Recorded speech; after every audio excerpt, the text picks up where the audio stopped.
Hello, everybody, and welcome to I Can Fix Your Movie. Welcome. Hello. How are you? Great. Oh, good. Glad to be here. Good. Well, that's good. Because if you weren't glad to be here, there's no point in doing this. Why are we doing I know. Yeah. Episode 11 in our second season. We're going to be doing a little bit older of a film, and I know that because, all the characters are so much younger than they look. They are. I was like, wow. It's really interesting because, this movie. Yeah. It didn't age super well, which there's like some effects wise, or yeah, kind of. yeah, that's true. There's some elements that were really cool and are still really cool. Yeah. But then there's some parts of it that just felt old. Oh, very much so. It did. Very much the so. music. Which Okay. yeah. I was thinking some effects. Oh, there were some effects, which I'll talk about. There were some effects on the we haven't even said what movie. We haven't. It's a big mystery. Everybody at home is like, "What?" There are pins and needles. Yeah, well, they're I'm not sure. because they're going to just see the tag that. Right. They saw the. They title already of it. knew what this was. All right. Well, there's like a part on the bridge when he's moving the bridge and there's all these cars or whatever, but these families are like in these cars. It looked like a 1980 sitcom. Yeah. Okay. I was like, what is this? Is this because it was old green screen? What is this? Yeah. It was interesting. So you probably know already because you clicked the tag there and you saw the thumbnail. Yeah. What we're doing. This is episode 11, X-Men Last Stand. X-Men. Not one. Not one. Not singular. X-Men. X-Men. Last. The Last Stand. This is the last movie, right? No. No. Listen. Oh. The last movie. Okay. Before all of the reboots, prequels, and everything. Yeah. Am I right? Yeah. They kind of stopped with these, and then they started kind of a new breed, but they used some of the same characters and. Some of those guys. Exactly. Yeah, exactly. No, I know there's more movies. I just meant like this is kind of the last one before the sort of prequel where everything gets rebooted in those movies. Yeah. It's so strange what studios decide to do with with these films, because they'll go, "Oh, that was super successful," but people probably don't want that anymore. Let's give them something repackaged. And a little bit different, or and you're like, okay, maybe they all right. watched this movie like we did and thought, I'd love a redo on this. Yeah, Let's just recreate the whole storyline of the X-Men and reboot everything. Yeah, I mean, maybe that's what every probably 10 years you could do a reboot with things, but honestly, I don't know that. Because honestly, in the comics, they could do that because. These guys never age in the comics. Sure. But in the real world, these people do age, but more specifically, their contract gets bigger, and they have to do something about it because they can't just keep paying them.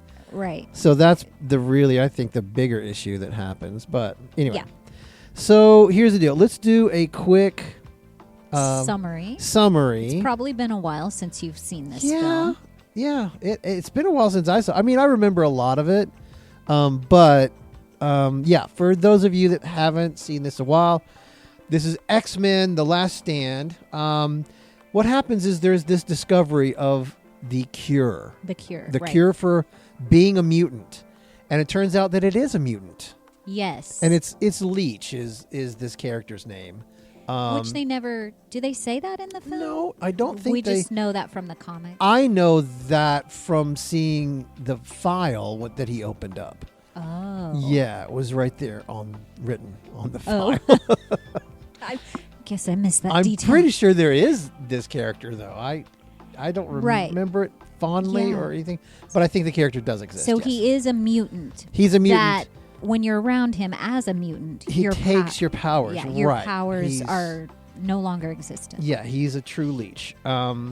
And it's got a lot of division in the mutant community because some people are like, we don't see our these abilities as something that needs to be cured, and others are like, well, it's easy for you to say you're not purple with spikes coming out of your nose. Right. Right. And so some people are. This is a miracle. For It's a them. godsend, and others are like, "What are you trying to do? This is who I am." And others are like, "We don't need to be fixed. Yeah. We're not broken." And so instead of Magneto saying, instead of like letting people choose, Right. he's saying, "No, sir." No, the thing is, what always is backing Magneto though is his backstory. Right. Because he's a Jewish immigrant that lived through the Holocaust. He's bound and determined never. He is never gonna. He doesn't want the registration in the first movie, right? Yeah. He's like, that's how it all starts. Well, it's gonna be in the same situation here. He's like, you can't cure me of who I am, and so that's kind of where he's at.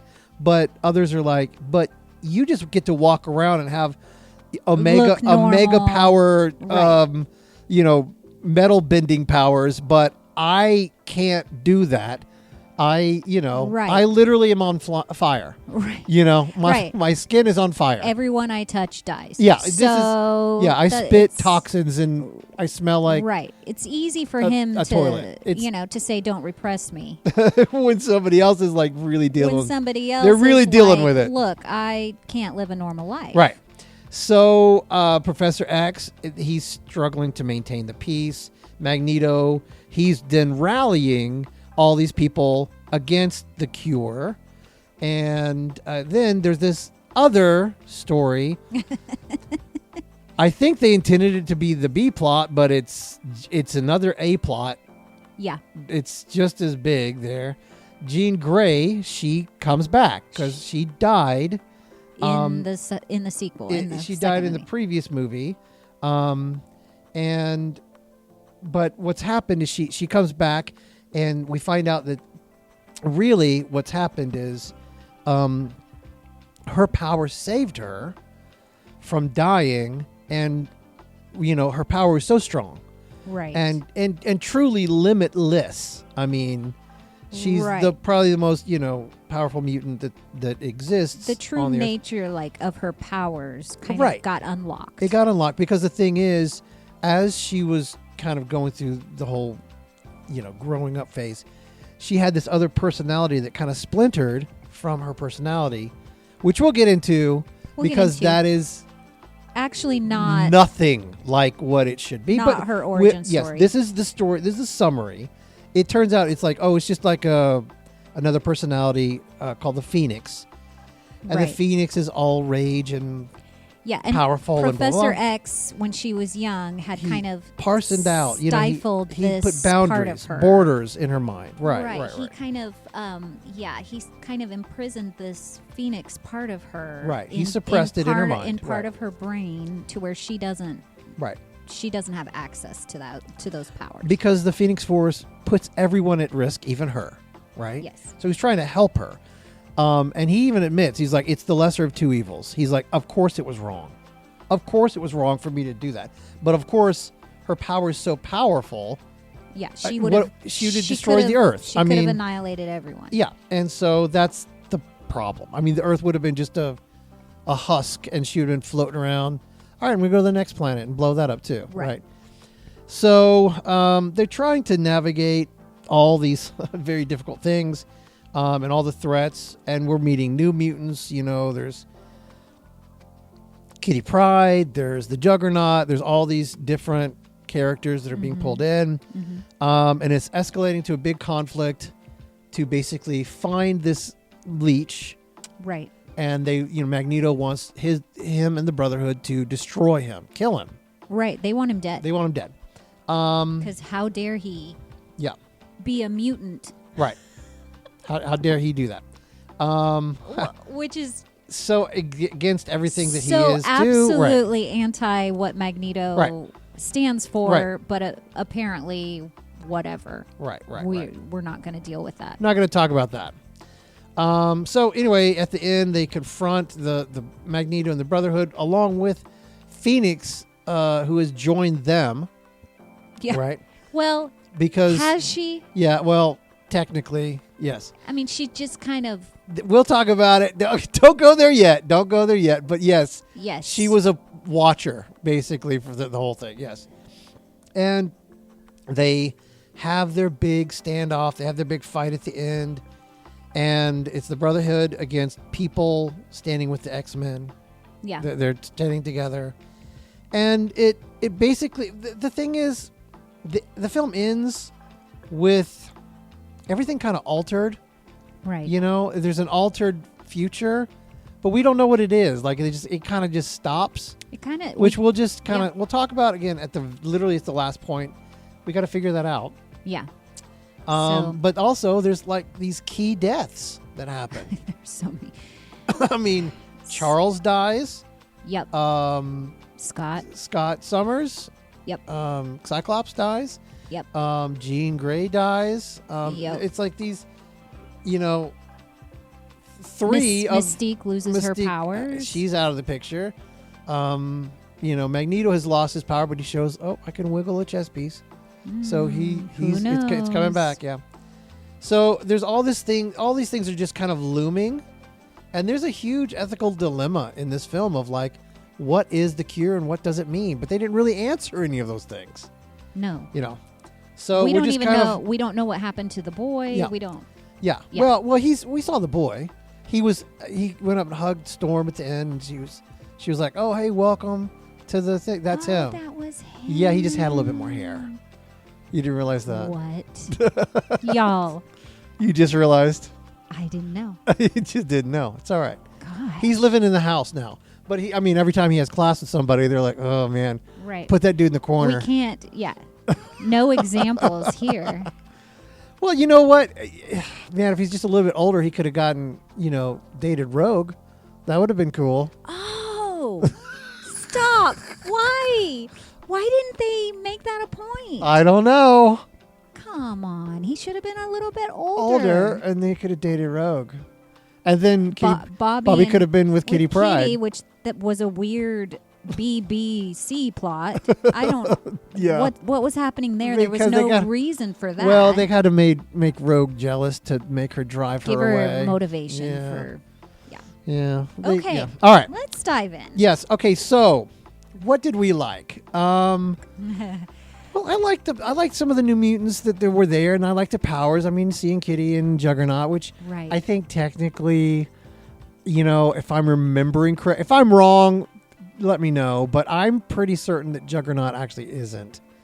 Not a mutant. I don't think it was originally created to be a mutant. He's technically the brother of Charles Xavier. Oh. Yeah. He finds this helmet, I think, like out in the jungle. That's what they always do, right? Out in the jungle. That's where they have all these things.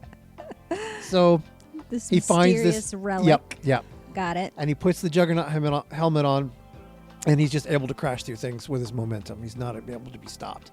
Okay.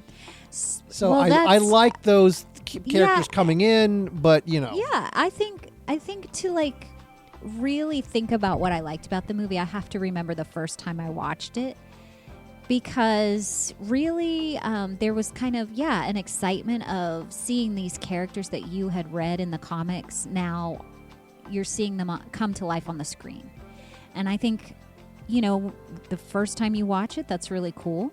It's really interesting. It's not as exciting now watching it 20 years later. Right. Like I don't even know when this came out, but I don't have the date, but it was a while. It's been a while ago. It's been at least 10, 12, Sorry, I put you on the years. spot there. No, it's okay. Anyway. Normally I put the year down. I was like, I just didn't do it this time. And I saw that at the beginning. I was like, nobody will know. Nobody will Till I bring get that called up out and make it a point. Sorry about that. Yeah. So anyway, I like adding in all of those characters. I mean, sure, it's the X-Men. What I want to know. Yeah, I want to see tons of characters and their powers and all that stuff. Yeah. It's fun. Sure. So, hot take, misstep. Well, I've got one clear one, and before we dive in. Yeah, so here's what happens. It's this first scene of the movie. Is Charles and Magneto, Charles and Eric. They're going to visit Jean as a child. Jean Grey's sweet little cul-de-sac family home. And they go in and they've de-aged them. So they thought, oh, look what we can do. And they were right. On some shots, when they're not moving or talking, it looks pretty good. Yeah. But we were just a few years too early on the de-aging, folks. Just a few years. Yep. Because, gosh, it looks bad. Right. And then, of course, it was supposed to be 20 years earlier, which now we've seen all the prequel movies and realize what they were supposed to look like 20 years earlier. Which is... Yeah, McAvoy two totally different men completely. Right. And so it's weird to go back and watch this now and realize, oh, they were supposed to be so much younger. Don't you feel that they could have just cast somebody? I mean... Just cast somebody else to do those things. Yeah, but I think they were excited about the de-aging. It was kind of probably... They're like, that looks so good. Yeah.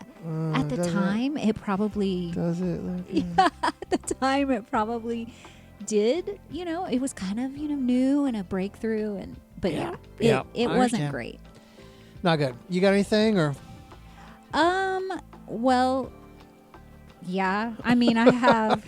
couple, but they're kind of bigger ones. I guess if you're okay, I'll just... Okay, I mean... well, one of them is just this kid that's the mutant that takes away powers. Yeah. The whole plan is to go in and kill him as From mutant. Magneto, right. Yeah, Magneto wants to kill him. But I'm like, well, once they get close enough to him, they're just normal people. Right, but they also have normal knives. I mean, they could and sure. Yeah, I mean, just could bludgeon this kid to death. Unfortunately, they're just gonna go beat him up. I guess. I don't know. It just felt like they didn't think it through very well. Yeah. I guess the mutants were just to get to him, and then once they were actually to him, they were gonna. They could throw a fireball from long distance. I mean, How far away? That's another thing. Like, how close do you have to be to this kid? I don't know. Who knows? And then, of course, my other big one is just Jean having no purpose in this film. Yeah. Okay. Yeah. There, I said it. Okay. Now good. let's. Yeah, we do talk about that a little bit, but it's okay. All right. So let's kind of dive into Act 1. Okay. Yeah. Here's the deal. This is actually the biggest for me. It's the biggest issue of the whole story. Right. And I'm going to just hit it right off the bat. And then we're going to focus on the movie that's in front of us, okay? Yep. So I've been doing this every once in a while where I'm like, all right, here's how I'd fix the film for real. But I'm not going to break down that movie. I'm going to break down the movie that's in front of me, which is what our mandate is. Right. So the biggest problem is that The Cure and The Dark Phoenix, they need complete focus on their own. We made 2 movies here, and we jammed them together, and we shouldn't have. The film tries to tell this large-scale political story about the Cure part of it. Yes. And then simultaneously adapting the most intimate and tragic arc in X-Men lore. It shouldn't have been done. No, she needed her own. Yes. Film, which she got later. But she needed. She shouldn't have been. It should not have happened here. She should not have been a B plot in a movie. Yes. In a second sequel. Right.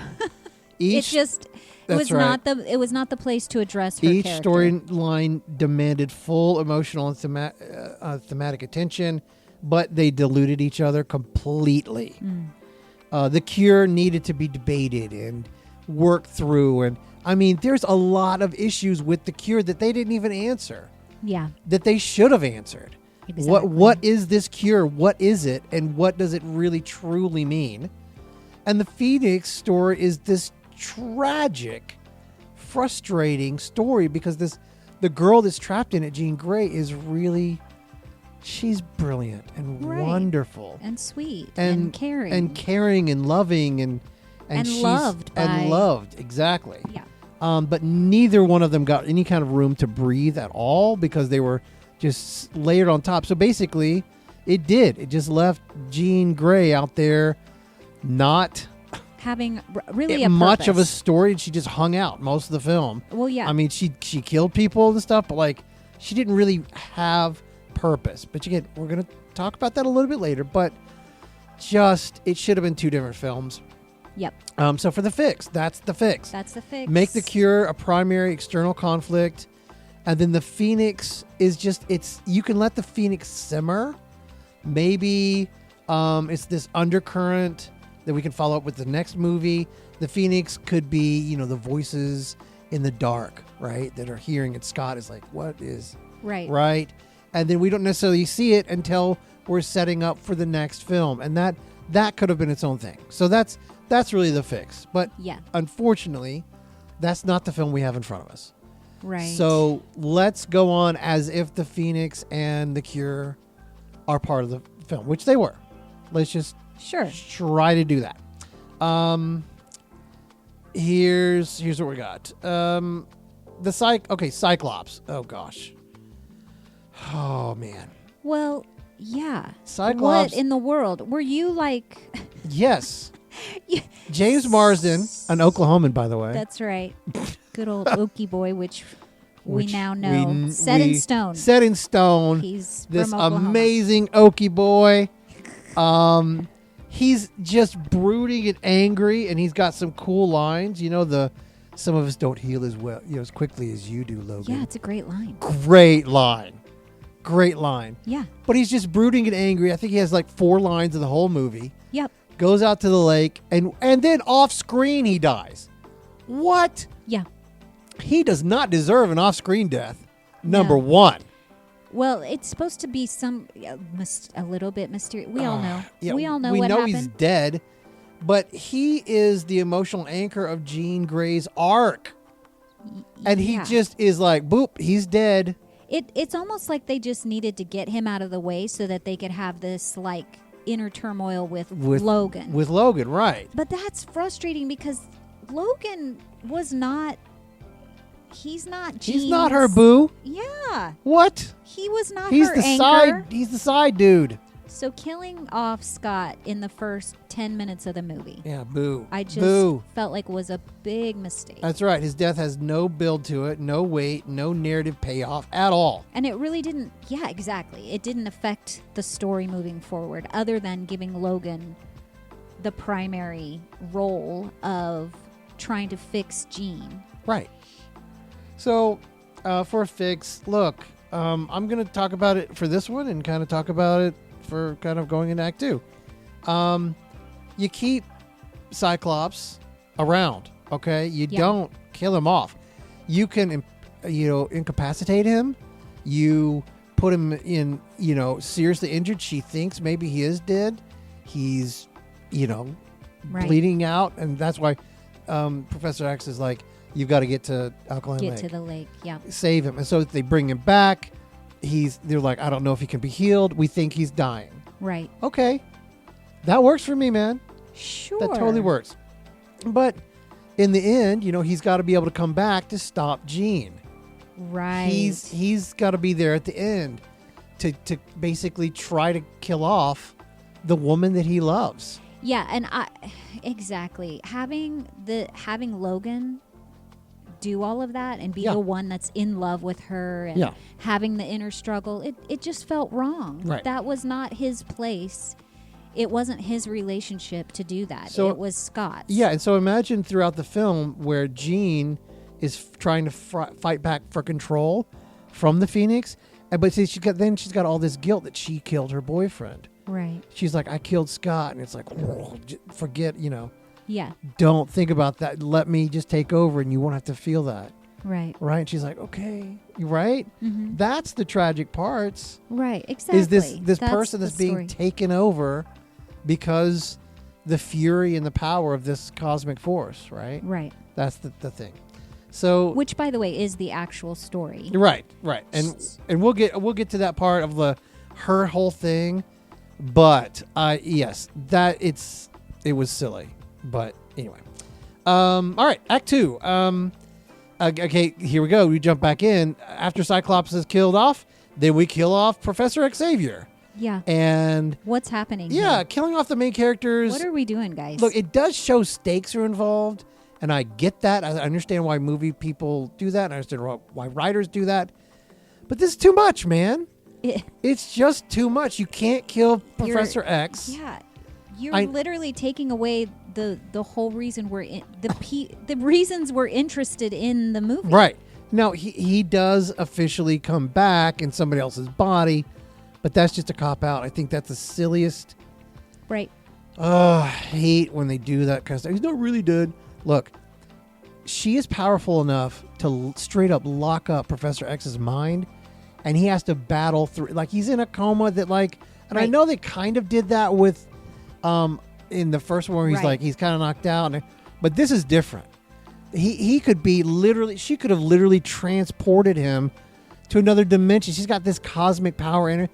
She could have dimensionally changed him. Right. Shifted his stuff. Like, he could see people, but he's just slightly out of time. Right, and he's Could have fighting his done- way to get back. Yeah, he could have anything. She could have done anything to him, but it's just straight up blowing him up, killing him. Right. I didn't They work. could have, they could have left us with hope that he would return Right. as himself. Yeah, and so that's in the some way. that's the fix. You've got to show Cyclops is on this deathbed. We think he's going to die. Professor X is neutralized. He's out of the picture. He's shifted into another timeline, or again, show the true power of the Phoenix Force, this cosmic force that's not just another personality. It's a true force in her, Right. and show what she could really do. And you could have done anything with that, but like killing him, I think it was kind of a cop out. Right. And needless. Yeah. To be honest. And here we go. So number 4 here, Jean Grey becomes a plot device instead of a real person. Yes. Right? Yeah. Jean Grey shifts from this confused, godlike destroyer without, any real moral compass. Yes. You know what I mean? And she feels it feels like she's completely unstoppable. Yes. And she's fractured, and she's trying to figure it. But then, of course, she does nothing. She does nothing you. throughout the film. Thank you. Here's my biggest issue with this movie. Yeah. It's this incredible, like you said, it's this incredibly complex, intriguing, tragic story. Right. But she just becomes this thing. Right. There's nothing, she has no purpose. Right. In the movie. Right. She doesn't do anything. She doesn't help anyone. She doesn't help herself. She doesn't help her cause. She doesn't help Magneto's cause. She literally does nothing. Right. During the war, she stands there, does nothing. After Magneto made it a real point, they're like, they've got their guns and things. We have our weapon that he never used. He never used. Yeah. Which, when we get to the end battle, we'll talk more about that. But she has. You're right. She's just a plot device, Right. which made it no fun and Right. made her a villain rather than somebody that we cared about and wanted to save. Right. So the writers, I feel, made a huge mistake here. Okay. The Phoenix Force. Now, okay, I have some comic book knowledge. Some. I mean, I don't feel like more than the average bear, okay? But A little more than that. maybe a bit. But look, the Phoenix Force, folks, is a cosmic entity in the Marvel comics. It's not a Mutation. mutant. It's not a mutant, and it's not a split personality. It wasn't part of Jean Grey's, she had too much power, so she made the bad version. She made the good cop and the bad cop. That's not what the Phoenix Force is. The Phoenix Force is an ancient cosmic energy, okay?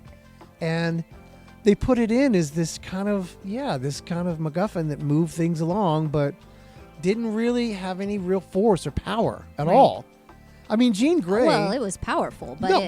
Jean Grey had that power before the Phoenix Force came. She was a powerful mutant. Yeah. She's an Omega level mutant. That's why the Phoenix Force chose her. That's right. I mean, that's the whole point.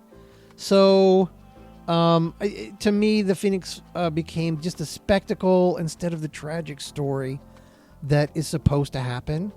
And she just had no real impact. So for a fix, all right, you reframe Phoenix the Phoenix Force as it was drawn to her when she was a child. Right. Okay. It saw her potential. It takes on her it takes her natural ability.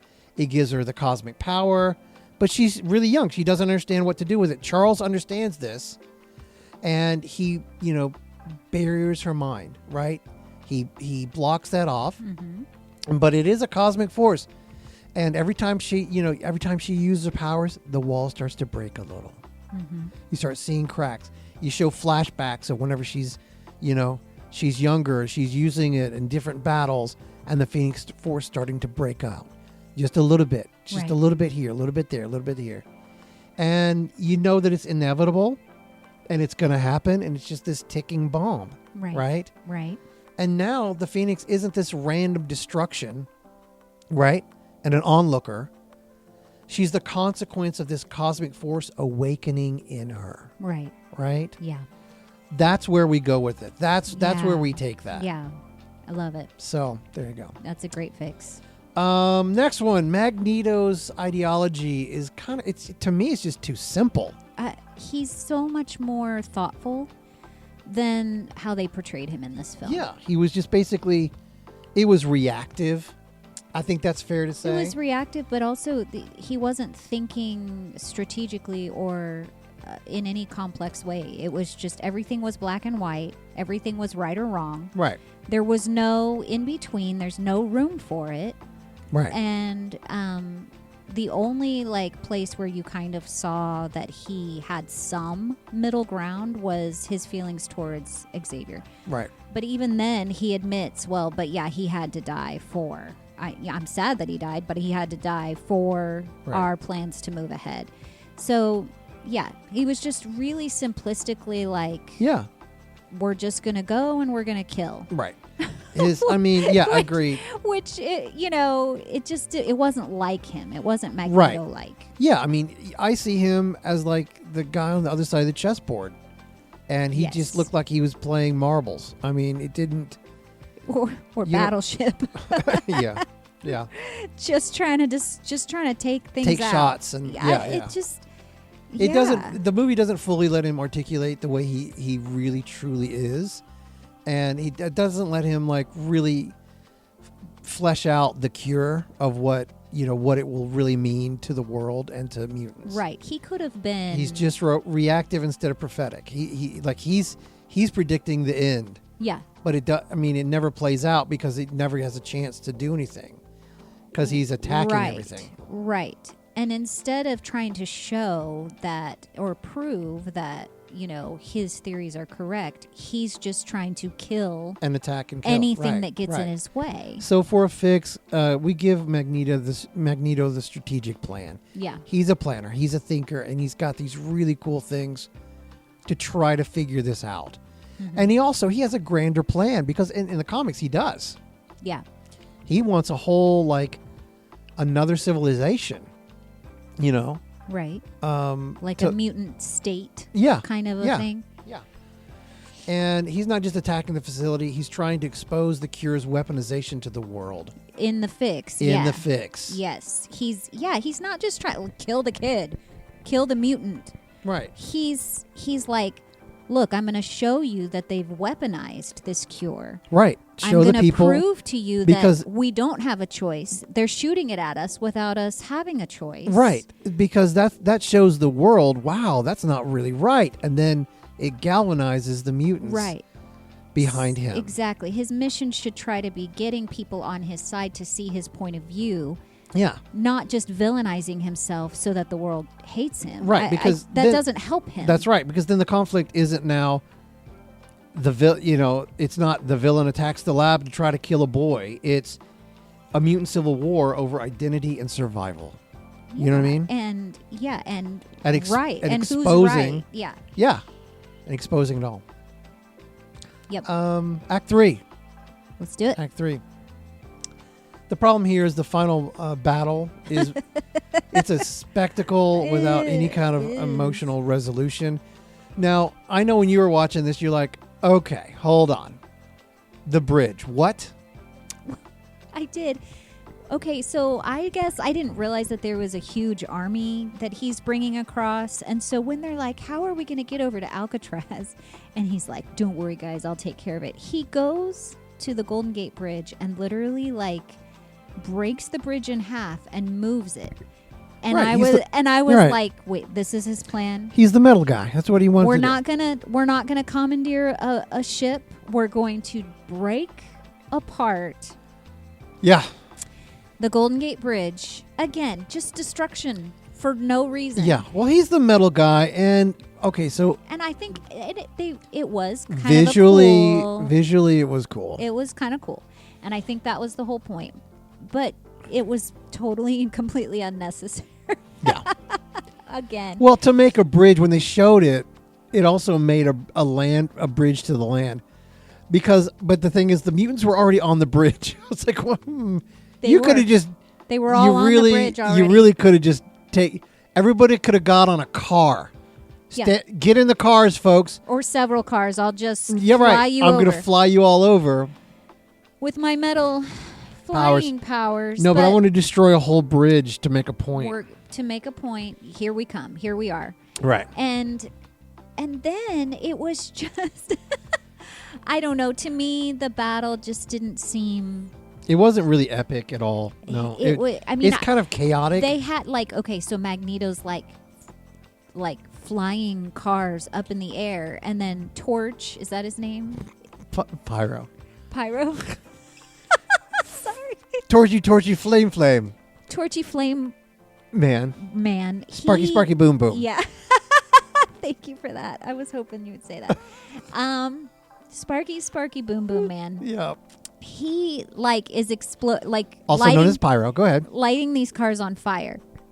Right. And they did that 15 times. Yeah. A lot of car flying flames. Yeah, and I was like, we get it. We get it. You can throw metal. He can light it on fire. We get it. Great. I mean, they destroyed 14 towers in that sequence. I'm like, how many towers does a lot of towers on that bridge have? Yeah. It does kind of the climax kind of does devolve into just chaos and meanwhile, I mean, characters are fighting and there's some of them that have cool powers, but of course the thing is all the mutant brotherhood, they were just in black hoodies jumping. They showed one guy sticking to a I don't know what he was doing. He was sticking to the underneath, like he's gonna of one of the towers. We're gonna get him. I'm gonna grab their leg when they walk out. Gotcha! Oh man, he got me. Wouldn't that have been a wonderful moment to show all the different kinds of powers? Yes. Kinds of mutants. Mutants that are glowing. Mutants that look like they're made of metal. Mutants that are huge. Yeah, tornado. They could grow. They could shrink. They could do. Yeah, I mean. Yeah, you're right. They spent too much money. A bunch of people in hoodies with tattoos. Yeah, and that they spent too much money on the blowing up cars. Yeah, and they didn't. Yeah, they're like, we don't show anymore. And they jump. I mean, there's one time where they all jump, and that's it. They just jump real big. They jumped really big. But they were all just punching and fighting. Yeah, then Juggernaut is chasing Kitty. Yeah. Through this building, and it's just room after room after room after room. I was like, and every room was another lab that looked exactly like the room before. I was like, they need all of these labs for this. A lot of labs. So this was the climax, you guys. It just fell a little bit flat. The emotional arc was just it didn't converge very cleanly. Right, and meanwhile, Jean Grey is nowhere to be seen. Just standing there. She's standing in the back. Yep. She's not even standing by Magneto. She's just in the back on the bridge, just standing there. It was just basically the ending was loud, but that's about it. Yep. For a fix, look, structure the finale around the characters and their confrontations, okay? We had one. We had Pyro versus Bobby, which it was kind of cool. I liked seeing it. Fire and Ice. That was fun. Yep. Which I'm going to come back to that one. I'm going to talk about that in a second. But we should have seen, because we didn't kill off Magneto or Charles. Charles gets out and he's fighting Magneto, and they're because he's woken up and Charles should have been there. They're battling there. Jean versus Wolverine and Cyclops, right? Both, which are both battling her. Yes. But I am going to just mention a quick thing here. You know, Pyro is a great character. He's cool. Yeah. But Iceman, people sleep on Iceman. Yeah, they really This guy don't is an tap into omega. how- Yeah, he's an omega level mutant. He could stop the temperature of the Earth if he'd be like, okay, and you're frozen like that. yeah. He could completely globally put us in an ice age. He could do anything he wants. He controls that temperature. And so like having Pyro against him was like, why are you having any problem at all? You shouldn't even, this should Right. not have been a problem. They had a very Harry Potter Voldemort Yes. standoff. So, Like one was shooting fire, the other was shooting ice. yeah. And it just felt silly. And maybe Yeah. Bobby hasn't, like, maybe he just hadn't realized his No, I wanted powers. them to battle, but like it just I don't know. He's so much stronger. When you know what which Bobby is. That's right. Yeah. Which leads me to the point that I really want to make here is it's so hard whenever people in films and things like that and in cartoons, they don't show the true power of what these characters can do. Yes. It's like Thank whenever you you. watch The Flash and he's like gets shot or something. And I'm like, what? There's no way. They don't show the true power of what they could do. And it's frustrating because like Yeah. if they have the power of the medium and all this stuff, show us. Go for it, man. Have fun. It's almost like they have to weaken them in order to have Yeah. a conflict at all. Yeah, and And that's, to have the Earth still standing at Yeah. the end of it. Yeah. Because honestly, like the powers of these mutants, if Right. they were shown in their full capacity, it would Yeah. be devastating to Yeah. the planet. So, but it's like they gotta dumb it it down. is so frustrating. It is very frustrating. And, you know, we're huge superhero movie fans. Yeah. And Yeah. it happens all Constantly. the time. Constantly. Like, wait, why is this hero even struggling with this? Yeah. Yeah.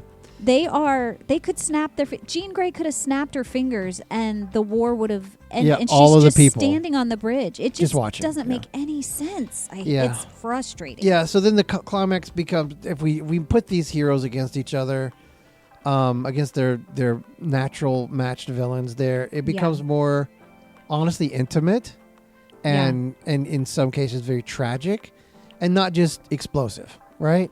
That's Yes, I think the and key. it's also becomes like a clash of ideologies and not just right. you know blowing stuff up. Yeah, that's right. Exactly. All right. Lastly, and I think this is kind of my second big fix. Okay, ready. Big fix part 2 happens at the end. So here we go. The Dark Phoenix is basically treated like a villain instead of the tragedy that she really is. Yeah. Now I know I mentioned that kind of earlier, but this is specifically about the ending. Okay, so Jean's death was this. She's kind of pulsing this, power out. Right. And Wolverine's like, I'm the only one that can stop her. And he's moving in, and she's blasting him. And it's tearing parts of his face away, and then he's healing. And it's ripping his shirt away. Thank goodness it does, because we get to see those gorgeous Australian muscles. Right. But then, of course, it doesn't knock his pants off. Right. Didn't touch the pants. Of course. They survived, but Hero ripped pants. his face off, but not his pants. Hero pants are strong. I mean, we know that from the Hulk. Right. Must be the same. The same material. Right. They shop at the same place. That's right. So at the end, that's kind of, and then she's like, in this, and he stabs her once, and it's over. And they're like, well, that's all, they're done. And she did. And she's dead. But here's the deal. I think for a fix, we make Jean this, the thematic centerpiece of this whole thing. She's, able to destroy everybody. She puts people, and it's people are frozen, and she's pulsing this stuff out. But it's Cyclops and Wolverine. Has to be Cyclops. Right? With him. Yeah. And she's looking at these two people that love her, and these two people that love her have to try to destroy her. Yeah. How tragic would that be? Yeah. Right? And they tapped into it just barely with Logan. But that's it. Again, it wasn't his story to tell, right. in my opinion. Right. It's right. And so in this final moment of clarity, Jean acknowledges, she's like, yes, I love you. I love you guys. Please, take me, destroy me. And she chooses her ending, right? Right. And Logan and Cyclops unleash, right? Yeah. They stab in. He, opens up the eyes, blasts her. But here's the change. The Phoenix Force will not allow it. Won't let her die. They won't let her die. It won't let her die. It covers her. And she's in tears because she wants to be released, but it won't let her go. Yeah. And she floats up and she's like begging, please let me go. Please let me go. And it won't. And it carries her away. And she's like, I want to stay. I want to be with you. I want to be with you. But it's taking me. And we see her fly up into the sky. We don't know where she goes. We're just setting up the next movie. And then there's more to come. Right. Yeah. But we don't kill her because the Phoenix Force, number one, would never allow that. Yeah. There's no way. Yeah. And then we have something for the next film. And then we have more films right. that we can do. They right. could have easily set that up. And yeah, you're right. I think that should have been a moment with her and Scott. Right. Maybe even the moment right there where Logan lets go, and realizes that it isn't his story. Right. Right. It's Scott's story and lets them right. have that moment and then helps him try to take her out, but she can't. Right. So that's that's pretty much what we would do to fix that. That's how sucker. we would fix it. Yeah, overall, I will say it's not, like I said, it's not a terrible film. It's just two films that should have been separated. Definitely. And I really enjoyed all those first films. I think those were really cool. They set the stage for a lot of the stuff that Marvel did later on. Absolutely. As we're looming close to having the X-Men and the Avengers and all those teams start to now collide. Right. Because they're actually going to be able to be in the same kinds of things. And then you could have literally the wonderful connections of seeing, Wolverine and Hulk finally battle. Because they do in the comics a lot. Yeah. And so we get to see these things, and it's going to be really fun. It will be. So, anyway, we like the film overall. Just some things that could have been... It could have been better, and it could have set up future... There were a lot of people projects. that actually really, really hated this film. And it got a lot of people just really riled up. And I think probably... The Phoenix story. The Phoenix story is probably why. Yeah. Because they just kind of put it in as this... This other thing. And then they tried again, and that may be a movie for down the road. We don't know. Yeah. But they really didn't succeed the second time either. Not really. Yeah. Not really. But anyway, I know that they're trying, but they just probably have the wrong people, working those scripts. Well, I'm right here, folks. They'll give you a call. Give us a call. Let's make this happen. All right. So anyway, before we do any more self-plugging of these things, Anyway, you guys, thanks for plugging in every week. We love bringing these stories to you. Yeah. We know there's a lot of people out there that download this every single week. And so we really awesome, guys. we really appreciate that. That's amazing. Do please leave us some comments and leave us some reviews. Join all the sites. We got basically all the social medias out there. If you look us up, we're going to be on all of them. And we post constantly about what's coming up. And if you join the Fixers Club that we have on the Patreon, you get to suggest some movies that we're going to do. Yeah. So that's fun too. So that would be great. Yeah. So that's all we got this week. And we'll see you next time. Bye-bye.